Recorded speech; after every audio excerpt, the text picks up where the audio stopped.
नमस्कार, बघूया ठळक महत्त्वाच्या बातम्या।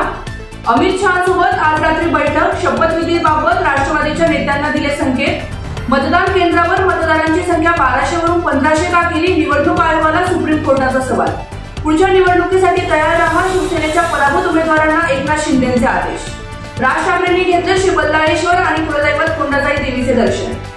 तमिळनाडू चक्रीवादळ फेंगलच्या तडाख्यामुळे अतिवृष्टी, तमिळनाडूचे सीएम म्हणाले फेंगल वादळामुळे 12 जणांचा मृत्यू। घराला छत नाही, सकाळी 6 ते 2 मजुरी, रात्रभर अभ्यास, खडतर परिस्थितीतील सरफराजने क्रॅक केली नीट, आता होणार डॉक्टर। टीम इंडियाचे केएल राहुल, यशस्वी जयस्वाल, नितीश कुमार रेड्डी हे त्रिकूट पहिल्यांदाच पिंक बॉल टेस्ट खेळण्यासाठी सज्ज। प्रसिद्ध बॅडमिंटन खेळाडू पीव्ही सिंधू अडकणार लग्नबंधनात, 22 डिसेंबर रोजी हैदराबादच्या उद्योगपतींसोबत बांधणार लग्नगाठ। पंतप्रधान नरेंद्र मोदी यांनी नुकत्याच प्रदर्शित झालेल्या द साबरमती रिपोर्ट या चित्रपटाचे कौतुक केले।